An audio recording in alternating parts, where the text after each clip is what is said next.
అంటే కేసీఆర్ ఇరిగేషన్లో చేసిన ప్రయత్నాలని నిష్ప్రయోజనమా మీరు అనేది? ఇంత డబ్బు ఇంత పెట్టుబడి అవసరమా? సీతారామ ఎత్తిపోతలు కూడా సరిగా లేదు అని కాంగ్రెస్ వాళ్ళు అంటున్నారు. ఈ 3 రీడిజైన్లు డబ్బుల సంపాదన కోసం చేసినయే. అంటే మీరు కాంగ్రెస్ చేస్తున్న ఆర్గ్యుమెంట్ సమర్థిస్తున్నారా? గత ప్రభుత్వం చేసినటువంటి వాటిని కూడా వాళ్ళు ప్రచారం చేసుకోలేకపోయారు. అప్పుడు కూడా ఏమిటంటే కేసీఆర్ తుమ్మిడిహెట్టి నుంచి మేడిగడ్డకు తీసుకొని పోవడం అంటే ప్రాణహిత గోదావరిలో కలిసిన తర్వాత కిలోమీటర్ డౌన్ స్ట్రీమ్లో కడుతున్నాడు కదా, అతని నిర్ణయం సమంజసమేనా? ఇది బాగుండదు, ఇది కొట్టకపోతుంది అని చెప్పారు. వాళ్ళు రిపోర్ట్ ఇచ్చారు. ఆ రిపోర్ట్ను పక్కన పడేశారు. ఇది చాలా ప్రమాదం. ఈ కుంగింది. సారంపల్లి మల్లారెడ్డి గారు వారు మన దగ్గర ఉన్న వారితో మాట్లాడదాం. సార్ నమస్కారం. ఇవాళ నేను మీ దగ్గర రావడానికి ప్రధాన కారణం ఏమిటంటే ఈ 2-3 రోజుల నుంచి గోదావరి నది పైన మేడిగడ్డ కాదని మళ్ళీ తుమ్మిడేటి ప్రతిపాదన తీసుకొని వస్తున్నారు. అంటే రీఇంజనీరింగు రీడిజైన్ కేసీఆర్ అంటే అది కానే కాదు, మళ్ళీ పాత ఇంజనీరింగు పాత డిజైన్ అని కాంగ్రెస్ వాళ్ళు అంటున్నారు. మరి తుమ్మిడేటి వల్ల నిజంగానే అనుకున్న స్థాయిలో ప్రయోజనం ఉంటుందా? ఇక్కడ ఒక విషయం ఏంటంటే 2004లో రాజశేఖర రెడ్డి గారు అధికారానికి వచ్చినప్పుడు అతను గోదావరి జలాలను ఎలా వినియోగించుకోవాలి అని చెప్పని ఒక వ్యాప్కోస్ అని ఒక సంస్థ ఉంది ఢిల్లీలో. వ్యాప్కోస్ అంటే water and power consultation corporation. అది కేంద్ర ప్రభుత్వ సంస్థ. వాళ్ళు కరెక్ట్ చెప్తారు అని చెప్పని వాళ్ళని అడిగాడు. మాకు చేవళ్లకు నీళ్లు కావాలి కాబట్టి గోదావరి మీద ఎల్లంపల్లి దగ్గర ఒక బ్యారేజీ కడతాం, అక్కడి నుంచి డైవర్షన్ చేస్తాం కాబట్టి ఎల్లంపల్లికి నీళ్లు రావాలి. ఇప్పుడు గోదావరి ఏమిటంటే మనకు త్రయంబకంలో స్టార్ట్ అవుతుంది మహారాష్ట్రలో. అయ్యి మనకు 640 కిలోమీటర్లు ఎంటర్ అయిన తర్వాత మన తెలంగాణలోకి వచ్చేస్తుంది నిజామాబాద్కు. నిజామాబాద్కు వచ్చిన తర్వాత మనం ఏం చేసాం, ఒక 50 కిలోమీటర్ల దూరంలో శ్రీరామ్ సాగర్ ప్రాజెక్టు కట్టాం. శ్రీరామ్ సాగర్ ప్రాజెక్టు తర్వాత నుండి మళ్ళీ గోదావరికి ప్రాణహిత వచ్చి కలిసేంత వరకు నీళ్లు ఉండవు, ఎండిపోతూ ఉంటుంది. దాదాపు ఎప్పుడో అది వర్షాకాలంలో నీళ్ళు వస్తాయి. కాబట్టి ఎక్కువగా ఏమిటంటే ఈ ప్రాణహిత వచ్చి కలిస్తేనే గోదావరిలో నీళ్ళు ఉంటాయి. అది ఎక్కడ ప్రాణహిత ఎక్కడ కలుస్తుంది? కాళేశ్వరం దగ్గర కలుస్తుంది. ఈ ప్రాణహిత అనే పేరు ఎందుకు వచ్చిందంటే ప్రాణహితలో 3 నదులు కలుస్తాయి. వెన్గంగా, పేన్గంగా, వెన్గంగా, వార్ధ. వార్ధ మధ్యలో ఉంటుంది, కింద పెయిన్గంగా ఉంటుంది, ఈ తర్వాత వెయిన్గంగా చివరికి ఉంటుంది. ఈ 3 నదులు కౌటాల దగ్గర కలుస్తాయి. ఆ 3 కలిసిన తర్వాత దానికి ప్రాణహిత అనే పేరు. ఆ ప్రాణహిత నుంచి కనుక మనం నీళ్లు తీసుకొని ఎల్లంపల్లిలో వేస్తే మనకు నీటి లభ్యత ఉంటుంది అని చెప్పి వ్యాప్కోస్ సంస్థ చెప్పింది. ఈ ప్రాణహిత నుంచి ఎల్లంపల్లికి ఎంత 116 కిలోమీటర్లు.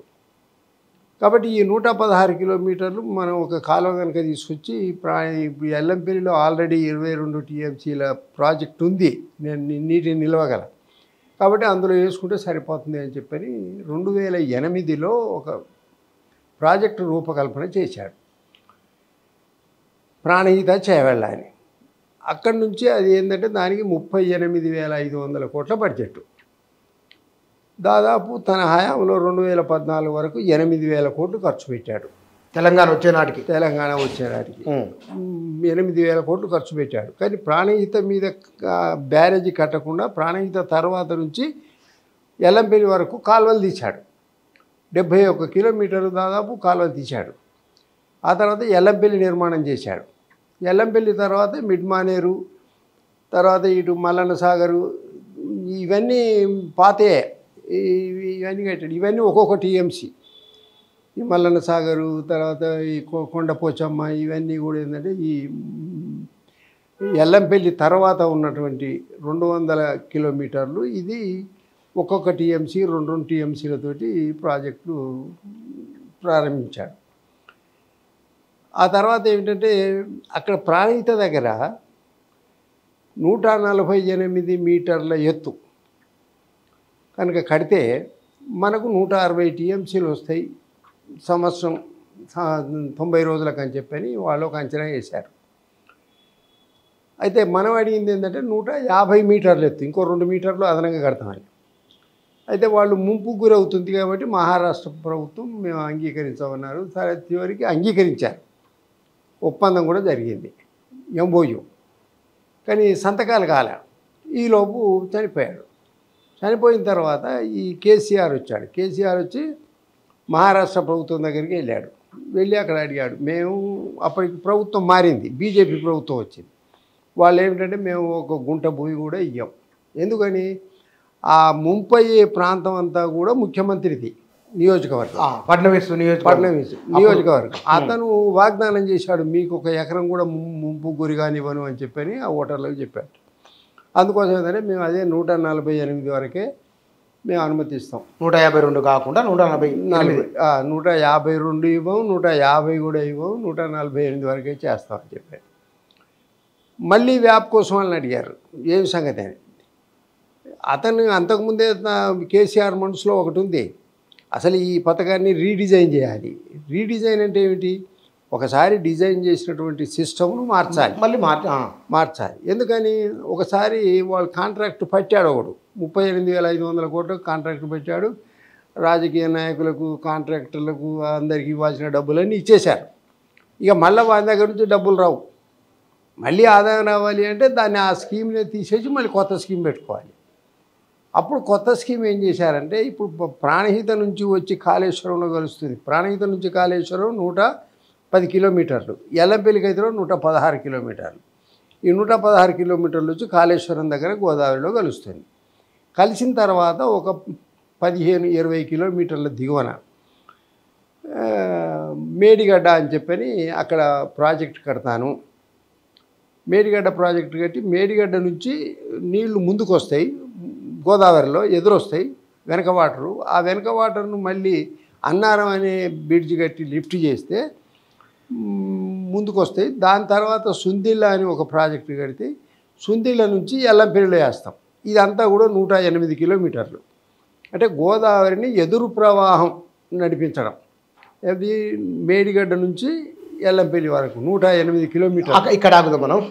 కేసీఆర్ తుమ్మిడిహెట్టి నుంచి మేడిగడ్డకు తీసుకొని పోవడం అంటే ప్రాణహిత గోదావరిలో కలిసిన తర్వాత కిలోమీటర్ డౌన్ స్ట్రీమ్లో కడుతున్నాడు కదా, అతని నిర్ణయం సమంజసమేనా? ఒక విషయం ఏంటంటే, అక్కడ ప్రాణహిత ఎత్తు ఎంత? 145 మీటర్లు. ఎల్లంపల్లి ఎత్తు ఎంత తెలుసా? అది 148. కాబట్టి అక్కడ ఒక 20 మీటర్ల ఎత్తు లిఫ్ట్ కనుక పెడితే ప్రాణహిత నుంచి డైరెక్ట్గా వచ్చేస్తాయి, గ్రావిటీ, ఖర్చు లేకుండా. ఇక్కడ ఇది మేడిగడ్డ 100 మీటర్లే.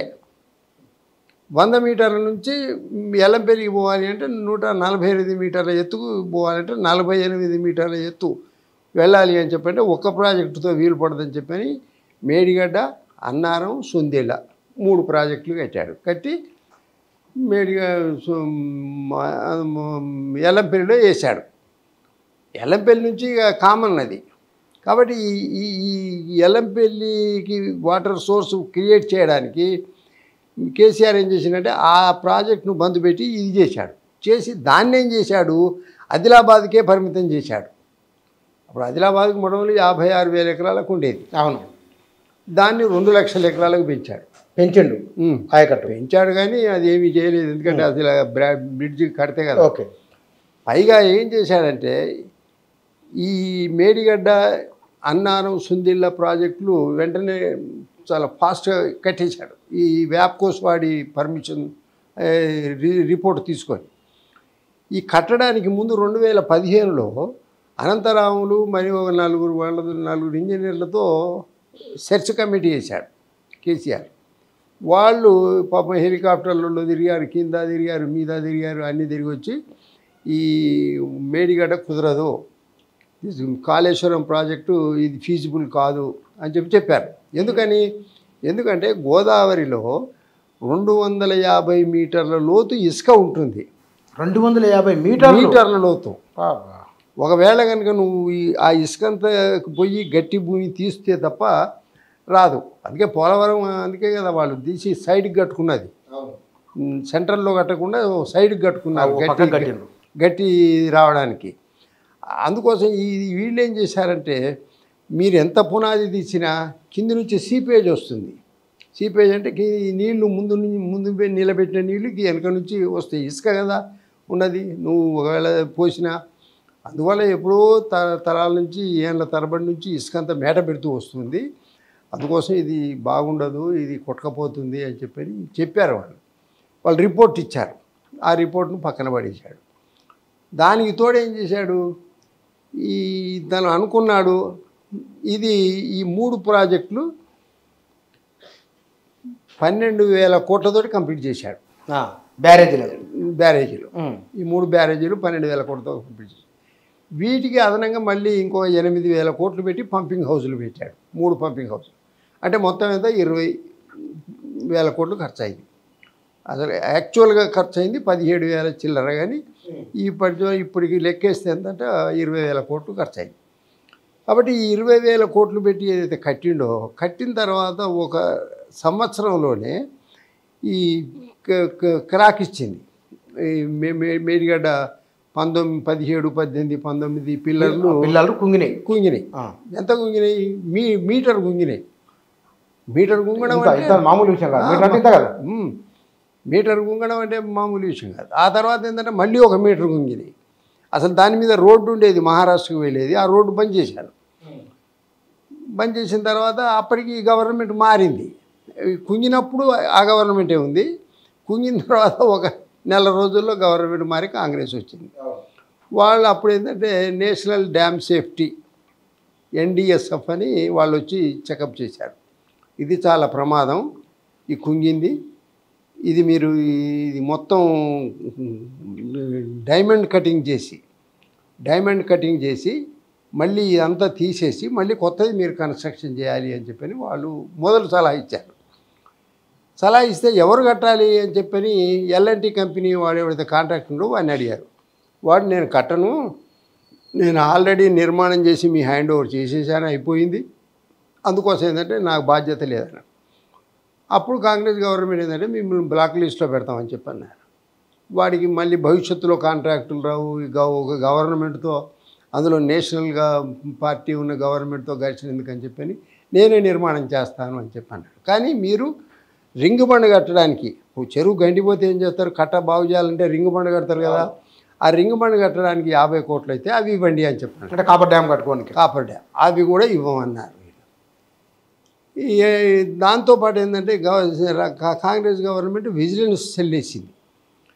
విజిలెన్స్ సెల్ కాకుండా ఓ జస్టిస్తో కమిషన్ వేశారు, ఘోష్తో 3 enquiry, national dam safety, vigilance cell, తర్వాత పోతే జస్టిస్ తోటి కమిషన్ వేశారు. ఈ 3 కమిషన్లు నడుస్తూ ఉన్న క్రమంలో కేసీఆర్ అనేది ఏమిటంటే అదంతా చిన్న పని, దాన్ని పెద్ద కావాలని పెద్ద చేస్తున్నారు అని చెప్పని కేసీఆర్, కేటీఆర్ వీళ్ళు కామెంట్స్ మొదలుపెట్టారు. అది ఇక్కడ వాళ్ళు ఏమన్నారు సార్ అంటే నిర్దిష్టంగా వారన్న మాట ఏమన్నారు, ఇంకా అది కుంగిపోయింది, బెజవాడ బ్రిడ్జి కానీ ఇప్పుడున్న ప్రకాశం బ్యారేజీ ఇసుకతో కుంగిపోయింది, రిపేర్ చేసుకున్నారు. ధవళేశ్వరం పోయింది, రిపేర్ చేస్తున్నారు. ఈ దేశంలో చాలా బ్రిడ్జిలు అట్లయినాయి, అవి డ్యాములు అట్లా జరిగినాయి. మరి వీటి ఆనకట్టలు పోయినప్పుడు రిపేర్ చేసుకోవచ్చు, కానీ వీళ్ళు డెలిబరేట్గా కావాలని ఉద్దేశపూర్వకంగా బుద్ధిపూర్వకంగా చేసి తమను డ్యామేజ్ చేస్తున్నట్టు వారు అంటున్న మాట చాలా తప్పుడు ఎగ్జాంపుల్స్. ఎందుకంటే sir Arthur Cotton Dhavaleswaram barrage ఏదైతే కట్టాడో మన గోదావరి మీద 3 నదులకు మట్టి కట్టలు కట్టాడు. మట్టి కట్టలు కట్టి తూములు పెట్టి 10 లక్షల ఎకరాల ఆయకట్టుకు బారించాడు. తర్వాత మన గవర్నమెంట్ వచ్చిన తర్వాత మనం ఏంటంటే ఆ మట్టి కట్టలకు ఎగువన కాదు దిగువన మనం రౌతో కట్టడం కట్టాం డ్యామ్. అదేం కూలలే. ఒకటి ఇక్కడ కృష్ణా బ్యారేజు జనరల్ అని ఇంజనీర్ ఇదే మాది కాటన్ నాయకత్వాన్నే కట్టాడు, మట్టితో కట్టాడు.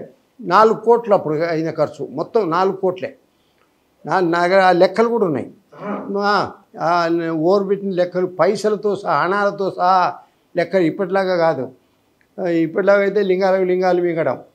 అప్పుడు ఏంటంటే 4 కోట్ల చిల్లర పైసలు ఖర్చు అయింది. మట్టితో కట్టాడు, తూములు కట్టాడు, తూముల కాడ రాయి పెట్టాడు. తర్వాత మన గవర్నమెంట్ వచ్చాక ఏం చేసినామంటే ఆ ఓరు కట్టినటువంటి దానికి దిగువన కొంచెం దిగువన మనం రాయితో కట్టుకున్నాం ఇప్పుడున్నది ఎగ్జిస్టెన్స్. అంతే తప్ప అవి కుంగలే లేకపోతే గండుబల్ల మట్టితో కట్టినాయి. ఒకటి మన దగ్గర మొత్తం భారతదేశంలో గండుబడ్డది ఒకే ఒకటి కడెం ప్రాజెక్టు. కడెం ప్రాజెక్ట్ ఏంటంటే ఓవర్ అంటే పైనుంచి వరద వచ్చినప్పుడు గేట్లు ఎత్తకపోవడం వల్ల 2 గేట్లు కొట్టుకుపోయినాయి. కొట్టుకపోతే మళ్ళీ వాటిని మళ్ళీ రిపేర్ చేశారు. అసలు భారతదేశంలోనే ఒక కడెం ప్రాజెక్ట్ ఒకటే, ఇంకెక్కడ ఏది కొట్టుకుపోలేదు. తర్వాత ఈ కేసీఆర్ వచ్చిన తర్వాత ఇక్కడ గుండ్లవాగు, తర్వాత పోతే ఈ పోలంపల్లి ఖమ్మంలో ఉన్నటువంటి వాగు ఇవి కొట్టుకుపోయినాయి. అందుకోసం ఏంటంటే తను అది కొట్టుకుపోయింది ఇది కొట్టుకుపోయింది అని చెప్తున్నాడు. ప్రపంచంలో 1,00,000 వాగులు ఉన్నాయి. హనుమంతరావు గారు చెప్పాడు అని వాగుల గురించి. తర్వాత చాలామంది ఇంజనీర్లు చెప్పారు. ఎక్కడ అట్లా కొట్టుకపోవు. ఎందుకంటే కాకపోతే ఏంటంటే అది ఇట్లా దిగిపోవడం అనేది ఏమిటి, బేస్ సక్రమంగా లేకపోవడం వల్ల దిగిపోతుంది. అంతే తప్ప బేస్ గట్టిగా ఉంటే దిగిపోయే సమస్య లేదు. కాబట్టి దీనికి అడ్డగోలుగా అట్లా వ్యాఖ్యానాలు చేయకుండా అసలు జరిగినటువంటి లోపాన్ని మినిమైజ్ చేసి అంటే తక్కువ చేసి చూపడం అనేది అవసరం లేదు.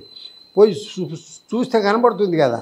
ఆ 4 పియర్స్ 4 స్తంభాలు తీసేసి ఇప్పుడు నేషనల్ డ్యామ్ సేఫ్టీ వాళ్ళు ఏం చెప్పారంటే ఇప్పుడు ఈ 4 గేట్లు వీటిని మీరు తీసేయండి, పైనుంచి వచ్చిన నీళ్లు వచ్చినట్టు వెళ్ళిపోవాలి.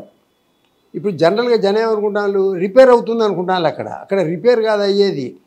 ఆ 4 గేట్లు ఏవైతే ఇరుక్కుపోయినాయో వాటి ఊడబీకేయడం అన్నమాట. ఈ ఇనుప గేట్లను ఒక గేటు నిన్నటి వరకు తీసేశారు, ఇంకా 3 గేట్లు తీసేయాలి. ఎందుకంటే ఇప్పుడు వరదలు స్టార్ట్ అవుతాయి. ఇంకొక వారం 10 రోజులు అయితే వరదలు వస్తాయి. ఈ వరదలు ఎక్కడి నుంచి వస్తాయి? ప్రాణహిత నుంచి వస్తాయి. ఎందుకంటే ప్రాణహిత అనేది పేరే ఎందుకు వచ్చిందంటే అది సంవత్సరం పొడుగుతా నీళ్ళు వస్తూనే ఉంటాయి, ప్రాణంతో ఉంటుంది ప్రాణహిత. అందుకోసం పైగా ఏంటంటే ఇప్పుడు జూన్లోనే వర్షాలు పడతాయి అక్కడ మహారాష్ట్రలో, అడవి ప్రాంతం.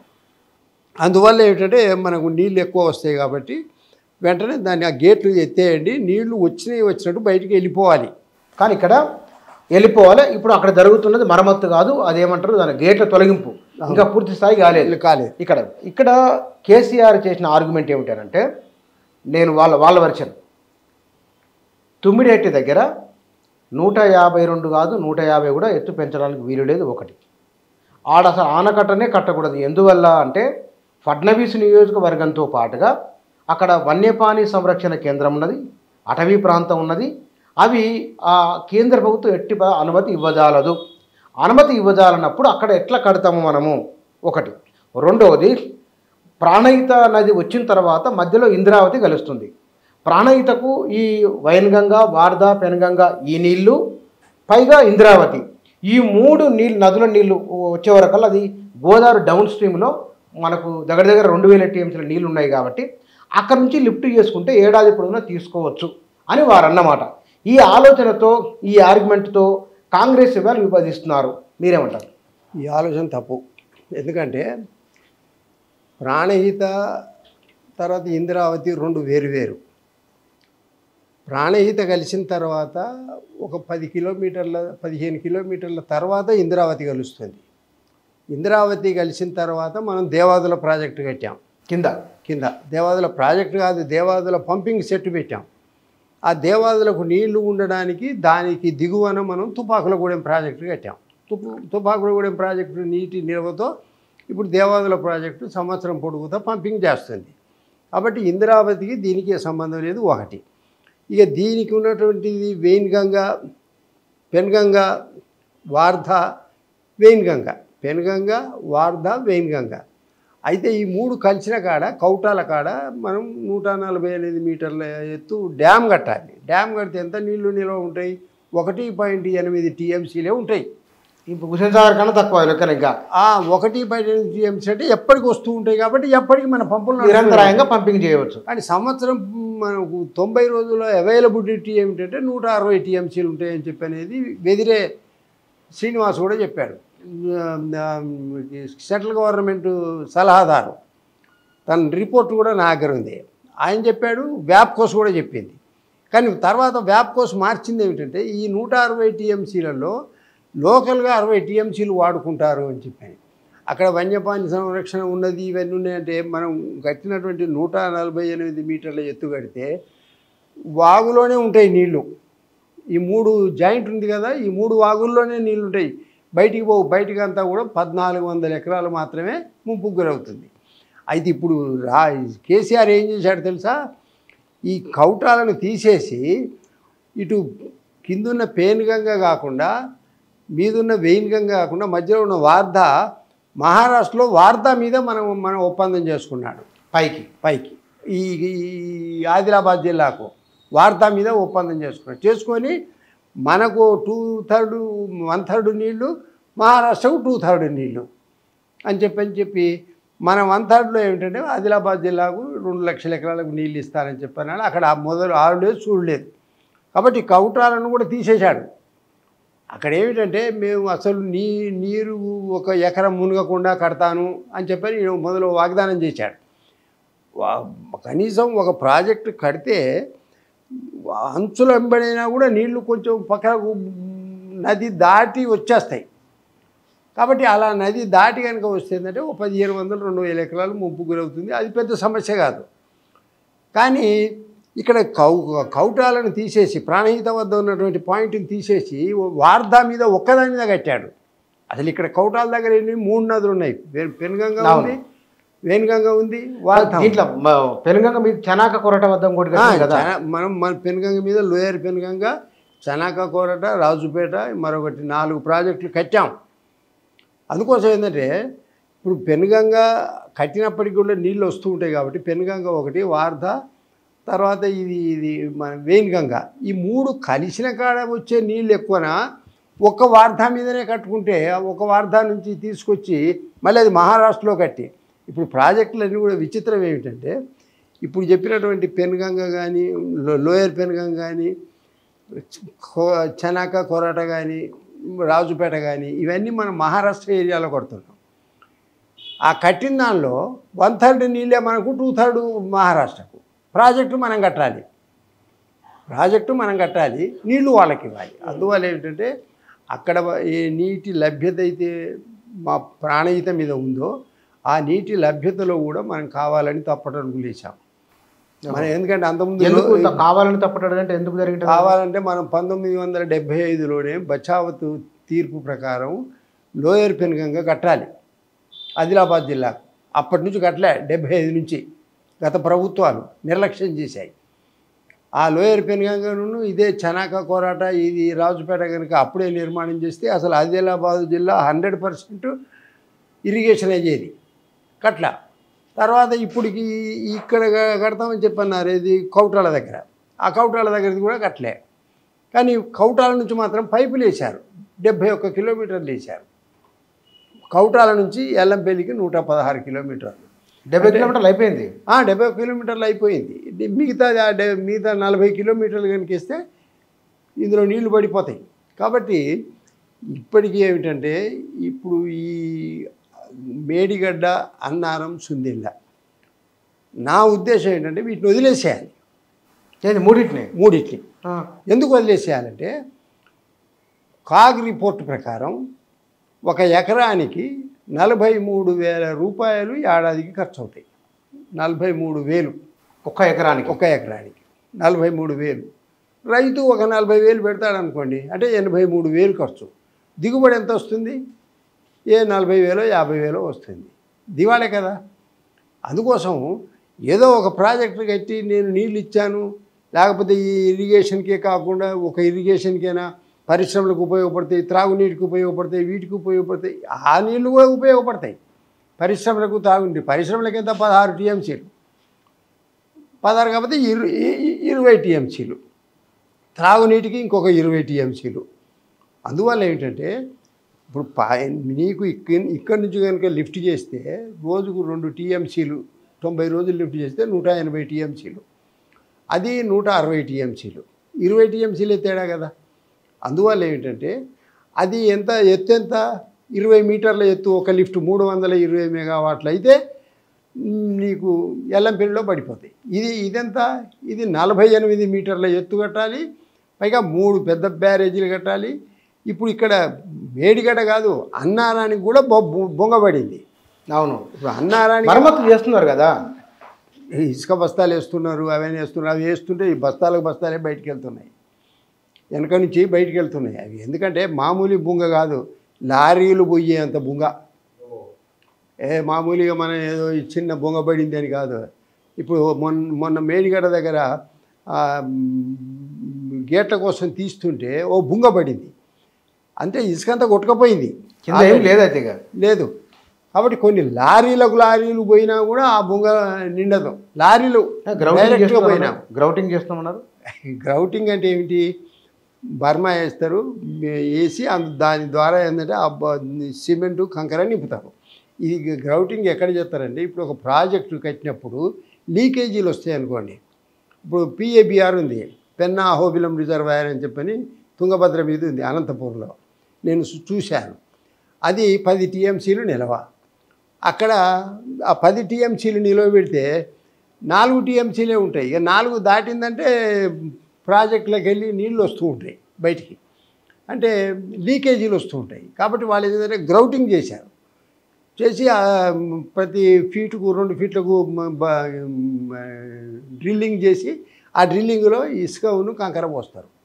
వస్తే ఆ లీకేజీలలోకి ఈ కంకర ఇసుక పోయి లీకేజీలు అరెస్ట్ చేస్తుంది అనే ఉద్దేశం. కానీ గ్రౌటింగ్ అనేది సంతృప్తి కోసం చేసేదే తప్ప అంత పెద్ద ప్రాజెక్టు 16 టీఎంసీలు నిలవ. తర్వాత ఇక్కడ ఈ అన్నారంలో నిలవ, ఇక్కడ సుందిలలో 8 టీఎంసీలు నిలవ. ఇప్పుడు మరి అప్పుడు రాజశేఖర రెడ్డి కట్టాడు ఎల్లంపల్లి ప్రాజెక్టు 22 టీఎంసీలు నిలవ. అందువల్ల ఏమిటంటే ఒక్కటే, ఇప్పుడు ఎల్లంపల్లి వరకు మనకు ఎల్లంపల్లి నుంచి మనం డిజైన్ మార్చాల్సిన అవసరం లేదు. చాలామంది చెప్తున్నారు 1,00,000 కోట్లు వేస్ట్, 1,00,000 కోట్లు వేస్ట్. 1,00,000 కోట్లు కాదు వేస్ట్. ఆ 1,00,000 కోట్లలో ఈ కట్టినటువంటి 8,000 కోట్లు, తర్వాత ఈ పంపులకు పెట్టినటువంటి పంపులు పనికి వస్తాయి, తీసి ఎక్కడైనా పెట్టుకోవచ్చు.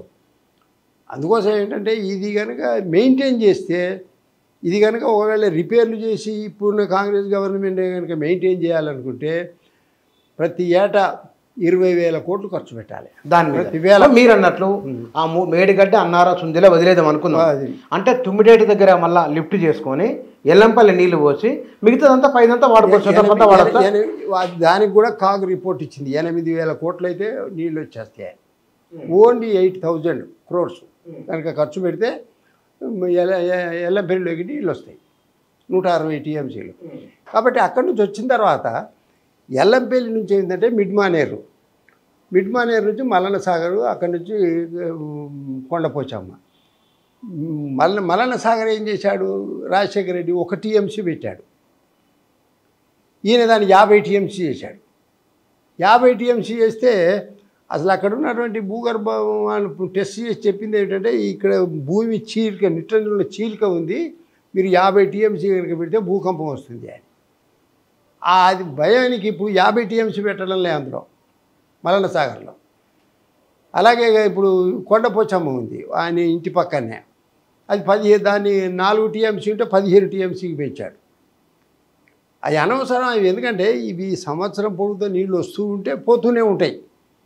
కాబట్టి రాజశేఖర రెడ్డి చేసింది ఏమిటంటే అన్నీ 3 టీఎంసీలకు మించకుండా పెట్టాడు. దానివల్ల ఎంత అడుగు స్థలం ఎంత అధ్వానంగా ఉన్నా నష్టం రాదు ఒకటి. ఇప్పుడు మల్లన్న సాగర్కు ఎంత అయింది? 31,000 ఎకరాలు మన నిర్వాసితులు చేశారు, 12 ఊళ్ళు ఖాళీ చేయించారు. ఇప్పుడు మల్లన్న సాగర్లో మీరు చుట్టూ కనుక చూస్తే అక్కడ 6 ఊళ్ళు ముంపు గురైనాయి కదా. ఇప్పుడు నీళ్లు పెడితే 4 ఊళ్ళు నాలుగు ఊళ్ళకు మునగల నీళ్ళు రావడంలా, కానీ వాళ్ళు నిలగొట్టేశారు. ఎందుకంటే 4 ఊళ్ళు ముంచేటట్టు కనుక నీళ్లు పెడితే భూకంపం వస్తుందన్న భయం ఒకటి పట్టుకుంది. ఖాళీ చేసిన 4 ఊళ్ళు జనం లేరు, కానీ ఊళ్ళు ఖాళీ అయిపోయినాయి, గుటిగా ఖాళీగానే ఉన్నాయి, ఖాళీగానే ఉంది. దాన్ని నింపలేకపోతున్నారు. మీరు వేయించారు అక్కడ? నేను అక్కడికి వెళ్ళి వచ్చాను, చూసి వచ్చాను. తర్వాత అక్కడికి దాదాపు ఆ పోరాటం జరిగిన 2 సంవత్సరాలు వేములఘాట్లో 2 సంవత్సరాలు వరుసగా వారానికి ఒకసారి వెళ్ళి వచ్చాను. గవర్నమెంట్కి చెప్పాం, బోలెడు లేఖలు రాసాం. బోలెడు సమాచారాలు కూడా ఉన్నాయి. ఇవన్నీ గవర్నమెంట్కు రాసినాయి. మేము రాయడమే కాదు, రఘు, తర్వాత గుజ్జ, తర్వాత విశ్వనాథం, వాళ్ళు సీనియర్ మోస్ట్ ఇంజనీర్లు, తర్వాత ఇప్పుడు అనంతరాములు గ్రూప్ వాళ్ళు వెళ్ళి టెస్ట్ చేసి చెప్పినది ఉంది. ఎవడు చెప్పినా వినలే.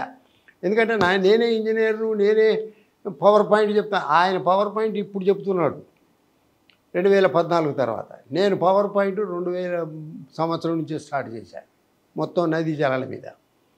అందువల్ల ఏమిటంటే పవర్ పాయింట్ అనేది ఎవరైనా చెప్పొచ్చు, మీరు చెప్పొచ్చు, ఇంకెవరైనా చెప్పొచ్చు. దానికి ఏమి పెద్ద ఇంజనీర్ కావాల్సిన అవసరం లేదు. దానికి ఏమున్నది, అవన్నీ సెట్ చేసి బోర్డులో పెట్టి కీబోర్డు కొడితే ఆటోమేటిక్గా అంకెలు పడుతూ ఉంటాయి, ఫోటో పడుతూ ఉంటుంది. అందుకోసం ఏమిటంటే కనీస జ్ఞానం ఉండాల్సింది. ఏమిటంటే ఇప్పుడు మీకు ఒక 200 గజాల స్థలం ఇచ్చా, ఇల్లు కట్టుకోమని. ఇసుక మీద కడతారా ఇల్లు? ఎంత అమాయకులైనా, మీరు ఏమి చదువు రాదు మీకు, అయినా మీరేం చేస్తారు, గట్టి భూమి వచ్చేదానికి పునాది తీస్తారు. గట్టి భూమి రాకపోతే వదిలేస్తాం. ఫర్ ఎగ్జాంపుల్ ఏమిటంటే ఇప్పుడు మాకు ఎన్టీ రామారావు ఇక్కడ ఎస్సీకే దగ్గర భూమి ఇచ్చాడు 20 గుంటలు హైదరాబాద్లో బాగలింగంపల్లి దగ్గర. మేము తవ్వుతూ ఉంటే ఇసుక వచ్చింది. వస్తే ఇక మాకు మనం బేస్మెంట్ తవ్వి ఎన్టీ రామారావు కలిసి మాకు అక్కర్లేదు బాబు అని చెప్పాను. అప్పుడు అది మేము ఉంచుకుంటాంలే అని చెప్పి దాని పక్కన మళ్ళీ 20 గుంటలు ఇచ్చాడు. ఇప్పుడు ఉన్నది ఎగ్జిస్టింగ్. దాని తర్వాత పక్కన ఉన్న వాళ్ళు ఏం చేశారు, చాలా లోతు తీసి హౌసింగ్ బోర్డు అని కట్టుకున్నారు. ఒకటి ఎంత లోతు తీశారంటే దాదాపు ఒక 100 ఫీట్లకు పైన తీశారు. 100 ఫీట్లు? అంటే అదంతా ఏంటంటే అది మూసీ నది వెంబడి ఉంది కదా, అందుకోసం అంత లూజ్ సాయిలు. అది మూసీ ఎప్పటి నుంచో ఉంది కదా, అందుకోసం ఏంటంటే మూసీ పక్కన ఉంది కాబట్టి వాళ్ళు 100 ఫీట్లు తీసి. ఎక్కడ మీరు అనేది? ఇక్కడ బాగలింగంపల్లి పక్కన అండి, మా ఎస్వికే ఉందా సుందర విజ్ఞాన కేంద్రం, దాని పక్కనే ఉంది ఒక పెద్ద బిల్డింగు. ఆ బిల్డింగ్ మొదలు మాకు ఇచ్చారు, దాని అడుగు స్థలం. మేము పునాది తీసి వదిలేస్తే డిపార్ట్మెంట్ వాళ్ళు కట్టుకున్నారు. అందుకోసం ఈ ఇసుక మీద కట్టాలి అని చెప్పిన ఆలోచన ఇప్పుడు అంతెందుకండి. పోలవరం ఉంది, నిన్న చర్చ, పోలవరం ఉంది. పోలవరానికి వాళ్ళు ఒకటి భూమి లోపట ఒక ఆనకట్ట కట్టారు నీళ్ళు ఆపడానికి. అది కొట్టుకపోయింది,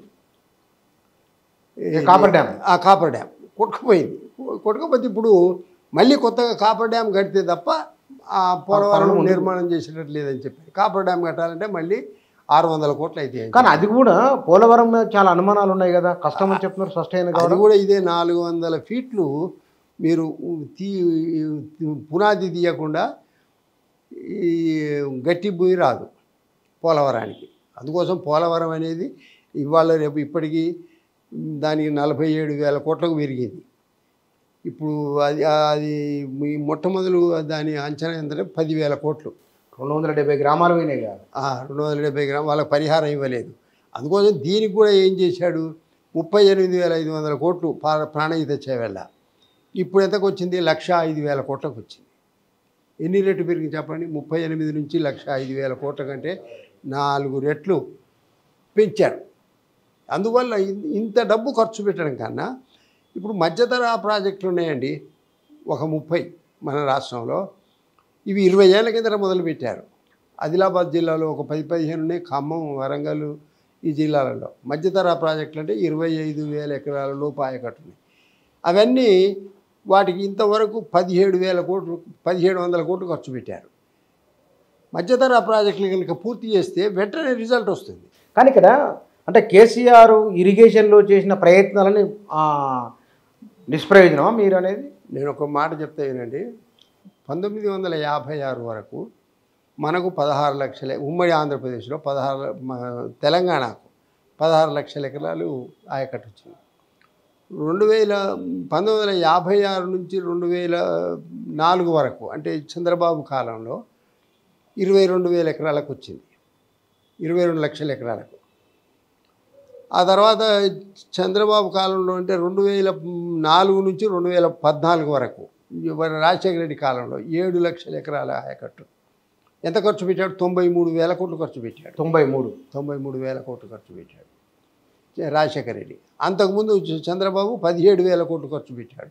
17,000 కోట్లు ఖర్చు పెట్టి 22 లక్షల ఎకరాల కాయకట్టుకు తెచ్చాడు. ఆ తర్వాత 2014 నుంచి 2024 వరకు ఈ ప్రభుత్వం 1,80,000 కోట్లు ఖర్చు పెట్టింది. 1,80,000 కోట్లు ఖర్చు పెట్టింది. వీళ్ళు ఆయకట్టు తెచ్చింది ఎంత? 14 లక్షల ఎకరాలు. ఇంత డబ్బు, ఇంత పెట్టుబడి అవసరమా? అసలు ఇంకొకటి, ప్రతి ఏటా రివైజ్డ్ ఎస్టిమేషన్స్ పెరుగుతూనే ఉంటాయి. అసలు ఎప్పుడంటే 1964లో ఎస్ఆర్ఎస్పి ప్రాజెక్టు కట్టారు, జవహర్లాల్ నెహ్రూ గారు చేశాడు. ఎంత తెలుసా? 40 కోట్లు. 40 కోట్లు ఎస్టిమేషన్. శ్రీరామ్ సాగర్. అది మొదటి దశ. రెండవ దశ 16 లక్షల ఎకరాలు. మొదటి దశ 9 లక్షల ఎకరాలు, రెండవ దశ 6 లక్షల ఎకరాలు. రెండవ దశ వరంగల్, ఖమ్మం, నల్గొండ, ఆదిలాబాదు. మొదటి దశ కరీంనగర్. మొదటి దశ కంప్లీట్ అయింది. రెండో దశ ఇప్పుడు కంప్లీట్ చేయడానికి కాలువతో సహా కాకతీయ కాలువ, వరద కాలువతో సహా ఇప్పుడు ఎంత అయింది తెలుసా? 2,250 కోట్లు ఖర్చు అయింది. 40 కోట్ల కాడ 2,200 కోట్లు. మీరు నాగార్జున సాగర్ ప్రాజెక్టు డిజైన్ ఎంత? 150 కోట్లు. 3,500 కోట్లు ఖర్చు పెట్టాం. ఇంకా రిపేర్లు చేస్తూనే ఉన్నారు. అంటే ప్రాజెక్టు కట్టినప్పుడు మీరు ఉన్నారు, మీకు తెలుసు కదా. అయ్యో, అదంతా ఇప్పుడు ఇప్పటిలాగా కాదు. అప్పుడు మనుషులు పెట్టి, రాళ్ళు పెట్టి కట్టారు సిమెంట్తో. అవి పెట్టి నేను వెళ్ళాను అక్కడికి నాగార్జున సాగర్ నిర్మాణం చేసేటప్పుడు. అది కరెక్ట్. మీరు వేరు అక్కడికి? ఎంత వయసు మీకు? ఎంత వయసు అప్పుడు మీది? అప్పటికి మనం దాదాపు ఏంటంటే 20 సంవత్సరాలు ఉంటాయి. 20 అంటే మంచి తెలుగు ఉన్నట్లే. మంచి తెలియ ఉంది, చూడడానికనే వెళ్ళాం.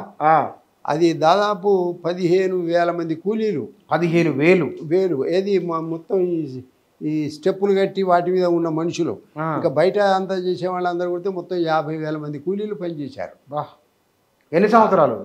ఒక 6-7 సంవత్సరాలు చేశారు. అసలు నిజానికి ఆ ప్రాజెక్ట్ అక్కడ కట్టాల్సింది కాదు, అక్కడ కర్నూలు దగ్గర కట్టాల్సింది, మన సోమశిల దగ్గర కట్టాల్సింది. సిద్ధేశ్వరం ఇప్పుడు సిద్ధేశ్వరం దగ్గర కట్టాల్సింది. దాన్ని తీసుకొచ్చి ఇక్కడ కేఎల్ రావు అని చెప్పని గుంటూరు ఇంజనీరు జవహర్లాల్ నెహ్రూ దగ్గర కాబట్టి ఇక్కడ కట్టాడు. దానికి కుట్ర ఉన్నట్టు నిజమేనా? అది కుట్రే. ఎందుకంటే నాగార్జున సాగర్లో డెడ్ స్టోరేజ్ ఎంత తెలుసా? 130 టీఎంసీలు. డెడ్ స్టోరేజే 130. అవి బయటికి రావు. మీకు ప్రపంచంలో ఎక్కడ డెడ్ స్టోరేజ్ అంత లేదు. ఏదైనా 5 టీఎంసీలు, 6 టీఎంసీలు, 3 టీఎంసీలు ఉంటాయి. ఇది 130 టీఎంసీలు. చాలామంది ఇంజనీర్లు చెప్పారు, మీ డెడ్ స్టోరేజ్లో ఉన్న నీళ్ళన్నీ ఈ నేల నుంచి తీయకుండా ఉన్నాయి, అది మృతపాయం అయిపోతాయి, ఆక్సిజన్ లేకుండా అయిపోయి చేపలు గిట్ల చచ్చిపోతాయి, ఆ నీళ్ళన్నీ ఒకసారి తీసి మళ్ళీ కొత్తగా నింపండి అని చెప్పి అన్నారు శివరామకృష్ణ లాంటి వాడు. కానీ ఏ గవర్నమెంట్ ఆ పని చేయలేదు. అసలు మొత్తం నీళ్లు తీయడానికి కింద ఫ్యాన్స్ ఉంటాయి, ఆ ఫ్యాన్స్ సిల్ట్రేషన్ అయిపోయినాయి, పూడిక వచ్చేసి సిల్లి అవి తిరుగుతలేవు. అందువల్ల ఆ నీళ్ళు అట్లాగే ఉంటాయి. ఎట్లా మరి వాటిని? ఇంకంతే. మరి కొత్త నీళ్ళు వచ్చినప్పుడు పాత నీళ్ళు పైకి వస్తాయి కదా? రావు. అవి భారజలం, అంటే ఆక్సిజన్ పోయిన తర్వాత నీరు వెయిట్ పెరుగుతుంది, వెయిట్ పెరిగి వెయిట్ కిందనే ఉంటాయి, పై నీళ్ళు పైనుంచే వెళ్ళిపోతాయి. ఓకే. అట్లా ఈ నీళ్ళు కిందికి పోయి పైకి వచ్చేది జరగదు. ఎందుకంటే ఆక్సిజన్ పోయి ఉంటేనే పైకి తేలాడుతుంది. మృత జలాలు అన్నప్పుడు మనం పాలమూరు రంగారెడ్డి పెట్టినాము, అక్కడ వాళ్ళు ఒకటి ఇది పెట్టిండ్రు, ముచ్చుమర్రి ఒకటి పెట్టినారు, పోతిరెడ్డి పాటు పెట్టుకున్నారు, లేపినప్పుడు పోతున్నాయి కదా అక్కడ. అవన్నీ ఎప్పటికప్పుడు నీళ్ళు శ్రీశైలంలో మీరు చెప్పేది ముచ్చుమర్రి, హంద్రీనేవా, దాని పక్కన ముచ్చుమర్రి, దాని పక్కన వెలుగొండ, అవి శ్రీశైలంలో. కాబట్టి శ్రీశైలంలో డెడ్ స్టోరేజ్ 25 టీఎంసీలకు బదులు ఏంటంటే ఇప్పుడు లిఫ్ట్ చేసి నీళ్ళే లేకుండా చేశారు. 3 టీఎంసీలే ఉంటాయి. ఇప్పుడు రాయలసీమ ఎత్తిపోతలు పెట్టారు అందులో.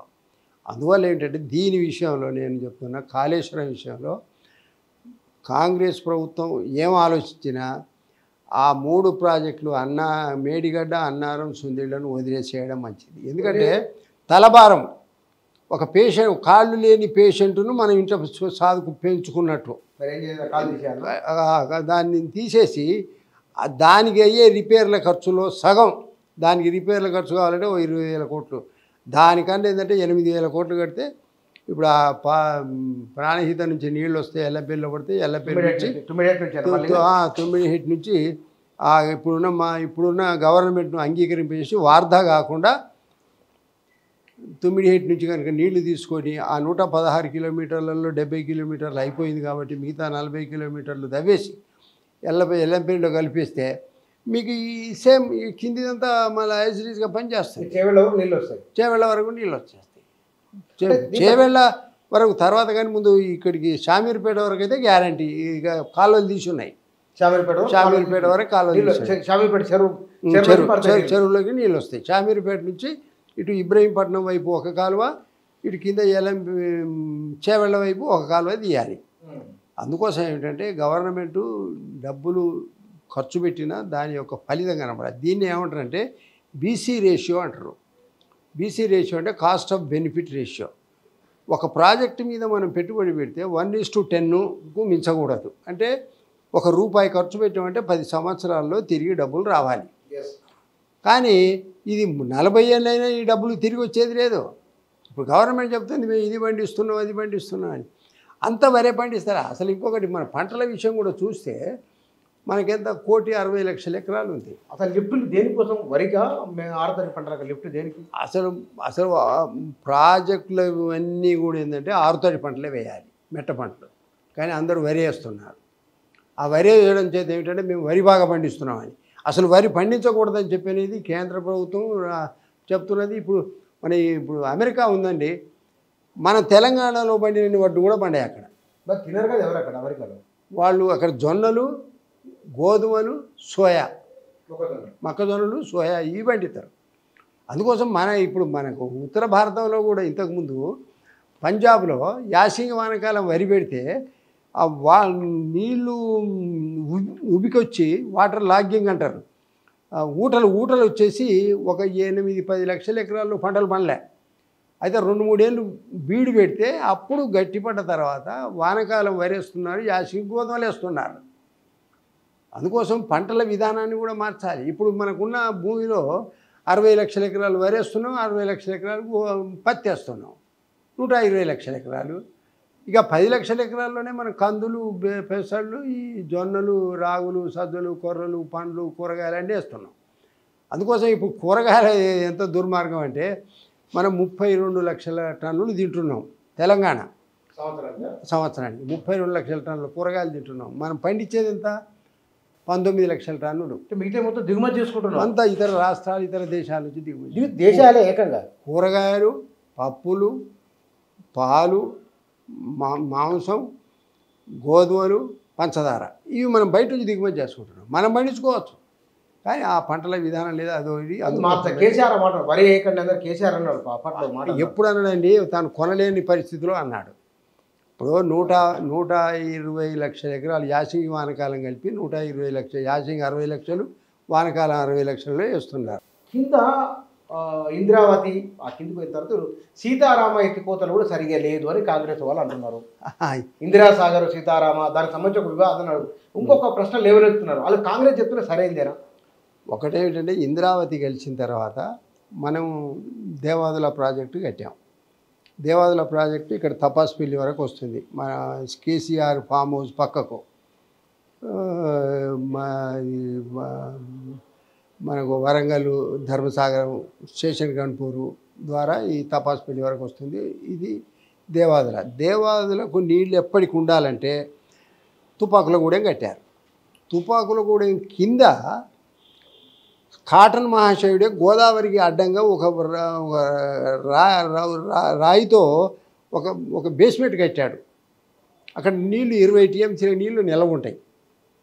అక్కడి నుంచి నీళ్లు ఇతను ఐటీసీ వాళ్ళు భారజలం అని చెప్పని హెవీ వాటర్ ప్లాంట్ అని పెట్టుకున్నాడు. అక్కడనే మనం ఏం చేసామంటే రాజీవ్ సాగర్ అని చెప్పని పెట్టాడు రాజశేఖర రెడ్డి.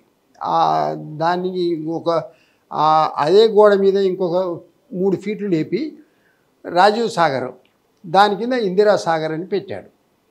ఆ తర్వాత ఈ ఆంధ్రప్రదేశ్ విడిపోయిన తర్వాత ఈ రాజీవ్ సాగర్, ఇందిరా సాగర్ తీసేసి సీతారామ సాగర్ అని చెప్పని పెట్టారు. ఆ సీతారామ సాగర్ కిందనే సీతమ్మ సాగర్ అని చెప్పని ఒకటి పెట్టారు. రెండింటికి పెట్టిందంటే 6,20,000 ఎకరాలకు ఆయకట్టుకు ఏర్పాటు చేశారు. అది నిన్న వాళ్ళు కాంగ్రెస్ మంత్రి వెళ్ళాడు తుమ్మల. వాళ్ళు ఏమిటంటే వచ్చే 2 మాసాల్లో మేము నీళ్ళు ఇస్తామని చెప్పాను. అంటే ఇంజన్లు పెట్టి స్టార్ట్ చేస్తామని. అంటే ఇప్పుడు ఇంకా పూర్తి కాలేదు. అవి ఇక్కడ బయ్యారం దానికి వస్తాయి నీళ్ళు. మన ఈ మహబాద్ బయ్యారం అక్కడి నుంచి కృష్ణానదిలోకి వస్తాయి నీళ్ళు. వాడపల్లి వరకు వచ్చి కృష్ణానదిలో కలుస్తాయి.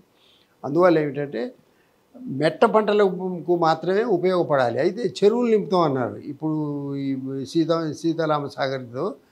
అందువల్ల ఏంటంటే అది రీడిజైన్ అంటే ఏంటి, ఈ 2 రాజీవ్ సాగరు ఇందిరా సాగర్ను కలిపి సీతారామ సాగర్ అని చెప్పి చేశారు. దాని కిందనే సీతమ్మ సాగర్ అని చెప్పని నిర్మాణం చేపడుతున్నారు. ఆ పనులు జరుగుతూ ఉన్నాయి. అవి త్వరగా పూర్తి చేయాలనే ఇంట్రెస్ట్ ఖమ్మం వాళ్ళకు ఉంది. ఖమ్మం మంత్రులు 3 మంత్రులు వెళ్ళి అప్పటికప్పుడు చెకప్ చేస్తున్నారు. నిధులు కూడా విడుదల చేస్తున్నారు. అందువల్ల ఏంటంటే అది తర్వాత ఇంకొక రీడిజైన్ పాలమూరు ఎత్తిపోతల ఉంది. ఆ పాలమూరు ఎత్తిపోతల కృష్ణానది మీద అది ఎక్కడ జూరాలు ఉంటే దాన్ని తీసుకుపోయి 250 కిలోమీటర్ల దిగువన పడేశాడు. అక్కడి నుంచి మనకు నీళ్ళు శ్రీశైలంలో నీళ్ళు లేవు కాబట్టి రాయలసీమ మనం అది పాలమూరు రంగారెడ్డి ఎత్తిపోతల అదే ఫంక్షన్ అయ్యే పరిస్థితి లేదు. అంటే మీరు అనేది అది ఒక ఇప్పుడు అది దగ్గర 80,000 కోట్లకు వచ్చింది. అది కూడా అది మొట్టమొదలు 15,000 కోట్లు ఉండే. తర్వాత ఇప్పుడు అది క్రమంగా పెరుగుతూ ఇప్పుడు 75,000 కోట్లు. అంటే మీరు అనేది పాలమూరు రంగారెడ్డి నిష్ప్రయోజనం కాదు. అక్కడి నుంచి నీళ్ళు ఏమిటంటే కింది నుంచి పైకి రావాలి. అసలు మొట్టమొదలు ఏంటంటే పై నుంచి కిందికి వచ్చేది ఇది జూరాల నుంచి. జూరాలకుండా శ్రీశైలానికి 250 కిలోమీటర్లు. 250 కిలోమీటర్ల దిగువ పడగొట్టి నీళ్లు పైకి ఎక్కించడం ఏమిటి? కానీ పైనుంచి జూరాలకి వెళ్ళి ఇక్కడ కన్ఫ్యూజ్ ఏమైందంటే జూరాల పాకాలని ఒక ప్రతిపాదన ఉన్నది. అయితే ఇక్కడ జూరాల నుంచి ఆయన నీళ్లు తీసుకునే అవకాశం లేదు. డౌన్ స్ట్రీమ్కి వెళ్ళిన తర్వాత శ్రీశైలం రిజర్వాయర్ ఉన్నది, అక్కడ నుంచి తీసుకోవచ్చు అనేది ఒక ఆలోచన నాకు. ఒక విషయం బుచ్చయ్య గారు, ప్రతి చుక్క కృష్ణాలో జూరాల నుంచే రావాలి శ్రీశైలానికి. ప్రతి డ్రాప్ జూరాల కాకుండా మరొక మార్గం ఏమీ లేదు. తుంగభద్ర కలుస్తుంది. తుంగభద్ర కలిసిన తర్వాత కొన్ని నీళ్ళు వస్తాయి. కాబట్టి జూరాల నుంచి ఏమిటంటే మనం 70 టీఎంసీలు కనుక తీసుకొని కొండైలిపల్లి ఆయిల్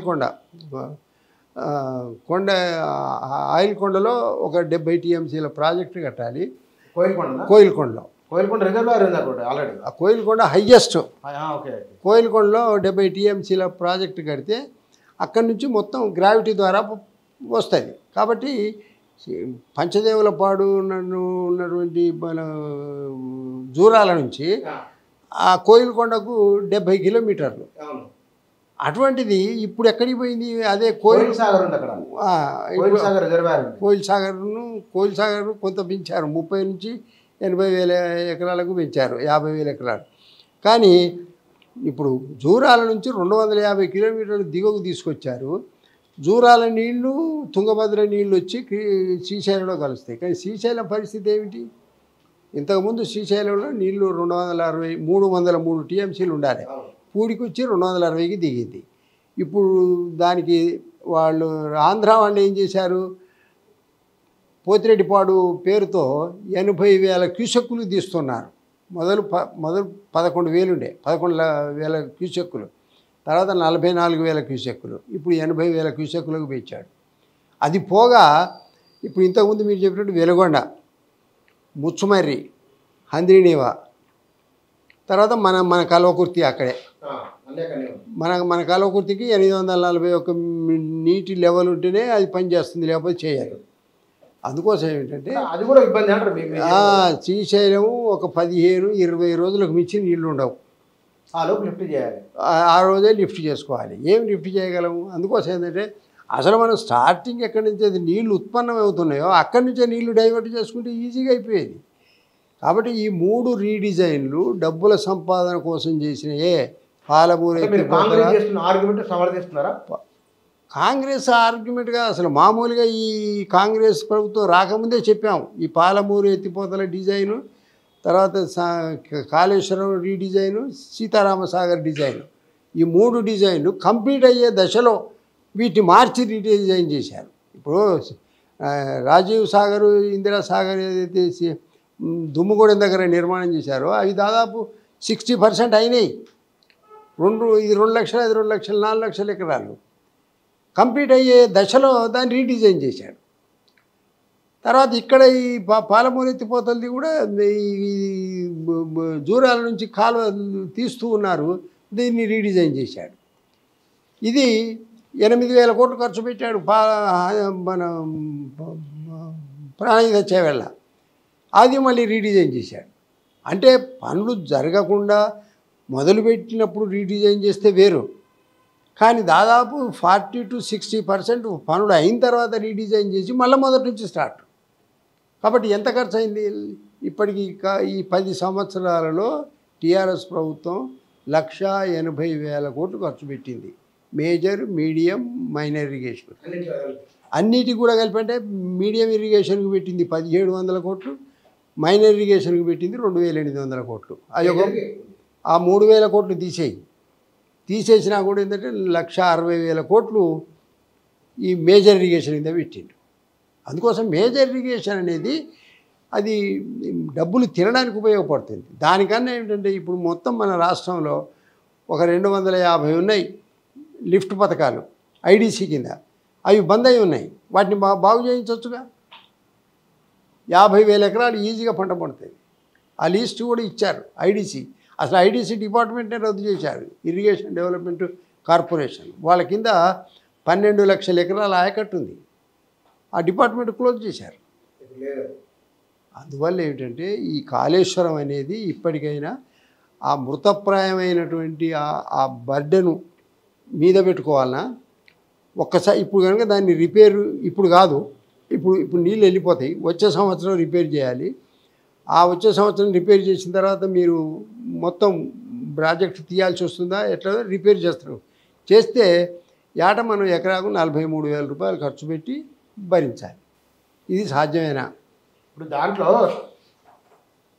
గోదావరికి వచ్చే వరద, శ్రీరామ్ సాగర్, ఎల్లంపల్లి నుంచి ఎట్లాగో లిఫ్ట్ చేద్దామని అనుకుంటారు. పైకి లిఫ్ట్ అయితే నీళ్ళు ఎట్లాగో సుందిల్లా, అన్నారం ఈ 2 నీళ్ళు రావు. ఎందుకంటే ఎల్లంపల్లి నీళ్లు ఆపేసి పైకి లిఫ్ట్ చేస్తే అయిపోతుంది. దానికి ఒకటి ప్రాణహితకి వెళ్ళి వచ్చే నీళ్ళు మేడిగడ్డ ఇబ్బందిలో పడితే ఒకవేళ అన్నారం తర్వాతనే మేడిగడ్డకు వచ్చే మధ్యలోనే ప్రాణహిత వచ్చి కలుస్తుంది, అన్నారం దాటినాక.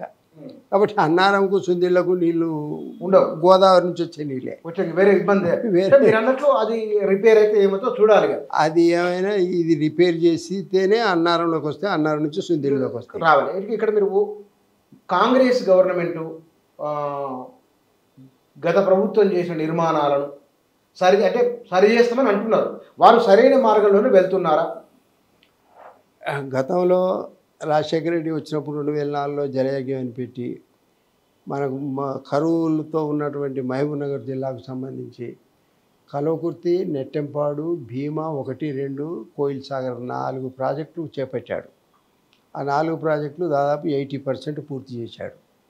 ఆ తర్వాత ఆయన తర్వాత వచ్చినటువంటి ముఖ్యమంత్రి ఆయన ఎవరు, మన రాయలసీమ రెడ్డి, కోట్ల విజయవర్ధన్ కాదు రాయలసీమ అతను మన రాజశేఖర రెడ్డి చనిపోయిన తర్వాత వచ్చాడు కిరణ్ కుమార్ రెడ్డి నీళ్లు ఓపెన్ చేశాడు. ఈ నేను చెప్పిన 3 ప్రాజెక్టులకు కల్వకుర్తి, నెట్టెంపాడు, భీమా ఈ ప్రాజెక్టు నీటిని విడుదల చేశాడు. కానీ వాళ్ళ పేరు చెప్పకుండా వాళ్ళు 80% చేశారు. ఈయన వచ్చి కాలువలు చేయలేదు, ఏం చేయలేదు.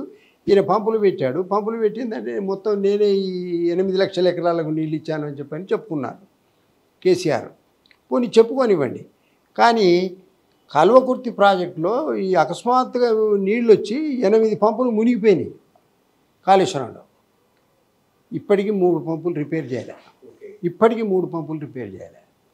అందువల్ల ఏమిటంటే గత ప్రభుత్వం చేసినటువంటి వాటిని కూడా వాళ్ళు ప్రచారం చేసుకోలేకపోయారు. అప్పుడు కూడా ఏమిటంటే ఒకవేళ రాజశేఖర రెడ్డికి నీళ్లను తెలంగాణకు సరిపుచ్చి మిగిలిన నీళ్ళను రాయలసీమకు తీసుకెళ్లాలనే ప్రయత్నం బాగా చేశాడు.